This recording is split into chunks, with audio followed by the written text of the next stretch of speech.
Buenos días, mi nombre es Madeleine Pineda y el día de hoy, junto a mi compañera Eugenia Vargas, vamos a estar desarrollando el tema de fascitis plantar.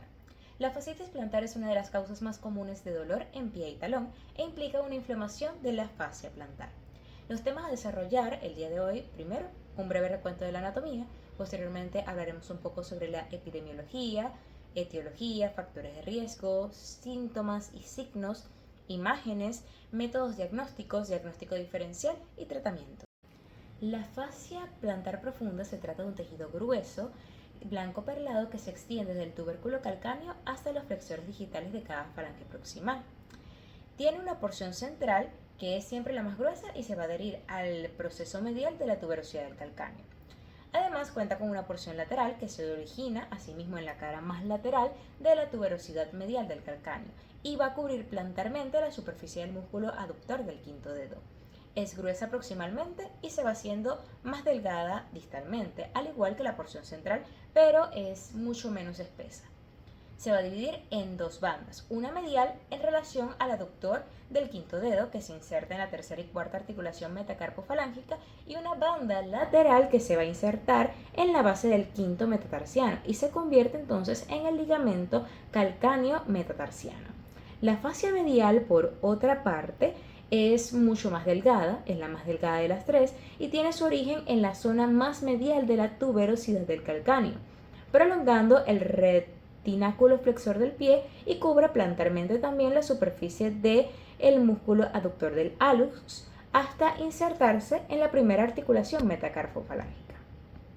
De forma general, proporciona soporte al arco longitudinal del pie y asimismo sus fibras se van a continuar con el tendón de Aquiles a través del periósteo del calcáneo. A medida que los dedos se extienden al caminar, la fascia plantar se tensa, generando la elevación del arco longitudinal, la inversión del retropié, la rotación externa de la pierna. Es importante tomar en cuenta o dejar bastante en claro que se trata del principal estabilizador estático y dinámico del pie. Como mencioné anteriormente, se trata de una de las causas más comunes de dolor en el pie. Vamos a encontrar que la población mayormente afectada son los adultos mayores. En cuanto a la incidencia, vamos a encontrar que ocurre entre los 40 y 60 años, pero también encontramos un pico en la población joven si estos son corredores. En cuanto a los factores de riesgo, estos los podemos dividir entre intrínsecos y extrínsecos, siendo los intrínsecos aquellos relacionados, por ejemplo, con la edad. Ya mencionamos anteriormente que la población mayormente afectada son los individuos entre los 40 y los 60 años, el sexo, esta patología es predominante en mujeres, asimismo el sobrepeso y el pie plano pueden favorecer la aparición de la misma. En cuanto a los factores extrínsecos, tenemos el uso de calzado inadecuado, la bipedestación prolongada y los saltos consecutivos o recurrentes. Además, vemos que hay una importante prevalencia en los bailarines de ballet. Por otra parte, esta enfermedad también puede estar asociada a enfermedades reumáticas, por ejemplo, la espiroartritis. En cuanto a los signos y síntomas, encontramos que esta patología se caracteriza por un dolor agudo en la zona plantar del talón que empeora al iniciar la marcha. Suele aparecer en la inserción medial de la fascia plantar en el calcáneo. Además, suele ser unilateral, aunque también puede ser bilateral. En este último caso, se debe sospechar sobre artropatías seronegativas, por ejemplo, la espondilitis anquilosante, síndrome de Reiter y artritis reumatoide. Los pacientes van a describir una aparición gradual del dolor en el talón, que empeora con los primeros pasos de la mañana o después de cierto periodo de inactividad. Este dolor disminuye con el aumento gradual de la actividad y con el descanso. El dolor empeora hacia el final del día con la carga prolongada del peso y al caminar descalzo o en superficies duras, subir escaleras, ponerse de puntillas, entre otros. Es importante entonces preguntarle al paciente si hace ejercicio, si ha aumentado recientemente la intensidad del mismo, su duración, o si ha habido ciertos cambios en el tipo de superficie, calzado, que quizás puedan estar asociados con la aparición de los síntomas. El diagnóstico por imagen generalmente no está indicado para la fascitis plantar, sin embargo, son de gran utilidad para descartar otras patologías que puedan tener una sintomatología similar. En este caso, se utilizan las radiografías, la resonancia magnética y la ecografía. De forma general, lo que se evidencia en estos estudios son el aumento del grosor de la fascia plantar y anomalías en la almohadilla grasa. Específicamente, la ecografía nos permite observar la hipoecogenicidad de la inserción sobre el calcáneo y el desdibujamiento del límite entre la fascia y el tejido circundante. El diagnóstico de la fascitis plantar se basa en la presencia del antecedente de dolor en el talón, que empeora al iniciar la marcha, y dolor local en el punto de origen de la fascia plantar en la tuberosidad medial del calcáneo. Luego de la anamnesis y de la observación del paciente, se realizan test ortopédicos que van a ayudar a confirmar la sospecha. Entre ellos se encuentra la palpación directa de la aponeurosis plantar desde el talón al antepié, mientras se están flexionando los dedos del paciente. Es positivo cuando se produce dolor. Luego tenemos el test del torno, que es cuando se realiza una flexión dorsal o extensión de las articulaciones metatarsofalángicas. Por otro lado, tenemos el test de Jack, que es la flexión del hallux con el pie en carga. Si todas las estructuras que participan están en buen estado, el arco del pie se levantará y habrá una pequeña rotación externa de la tibia. Por último, tenemos el test de Lunge, que se basa en medir en centímetros la distancia desde la punta del hallux hacia la pared sin levantar el talón y hacer una flexión dorsal para que la rodilla toque la pared. Es positiva cuando la rodilla no toca la pared o cuando hay una diferencia notable entre ambas piernas. A continuación veremos unos videos acerca de estos últimos tests.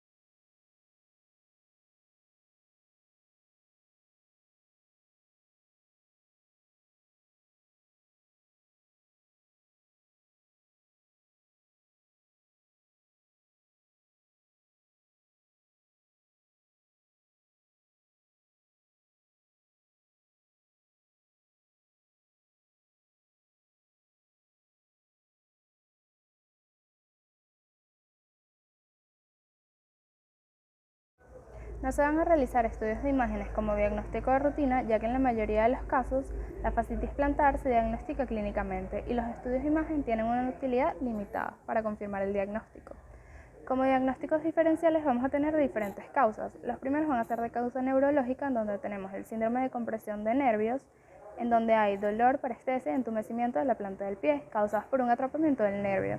El dolor a la percusión sobre el nervio tibial posterior en el túnel tarsiano es indicativo del síndrome del túnel tarsiano. Por otro lado tenemos las radiculopatías S1, en donde van a haber pacientes con trastornos de la columna lumbar que pueden presentar debilidad en la flexión plantar y dolor que se irradia por la parte posterior de la pierna hasta el talón. Es típico que el reflejo del tobillo esté ausente o reducido. Por otro lado tenemos las causas esqueléticas, en donde podemos encontrar las fracturas por estrés del calcáneo, que se asocian con dolor en el calcáneo, que se va a exacerbar con la carga de peso. Se considera positivo cuando el dolor aparece de forma repentina o está asociado a un traumatismo. Luego tenemos el espolón calcáneo, que llega a provocar sintomatología similar en caso de acompañarse con atrofia de la almohadilla grasa del talón. Hace que sea más fácil que se produzca un pinzamiento nervioso. Por otro lado tenemos la rotura de la fascia plantar. Es un paciente que experimenta dolor agudo y de inicio repentino en la zona plantar del talón, normalmente en la zona más proximal de la fascia, y puede referir la sensación de haber notado un chasquido en la zona que incluso puede escucharse. El paciente presenta dolor con la flexión dorsal pasiva de los dedos e incapacidad o inestabilidad para colocarse de puntillas. Luego tenemos el síndrome doloroso de la almohadilla grasa del talón, que es una entidad patológica que cursa con un dolor localizado en el paquete adiposo de la planta del retropié, debido a su inflamación. Su etiopatogenia está relacionada con el traumatismo repetitivo de alta energía, que dañaría su estructura interna y afectaría la eficiencia de la amortiguación. Para hablar un poco del tratamiento, vamos a tener que es en gran medida asintomático. La mayoría de los pacientes con fascitis plantar se recuperan por completo con el tiempo. Este consiste en reposo, evitar los factores agravantes y reducir la presión en el talón con un inserto de silicona prefabricado. Por otro lado, tenemos las inyecciones de glucocorticoides para el dolor intenso. Esto está indicado en pacientes que tienen un dolor más agudo y severo en la fascia plantar. Parecen ser más efectivas en los pacientes con dolor y rigidez matutinos y o dolor después de la inactividad. Luego tenemos estiramientos y fortalecimientos muscular, que juegan un papel importante en el tratamiento de esta lesión, ya que pueden corregir factores de riesgo tales como acortamiento del complejo del tríceps sural, debilidad de la musculatura intrínseca del pie. Y bueno, estos ejercicios se van a realizar habitualmente con la ayuda de una pared o escalones.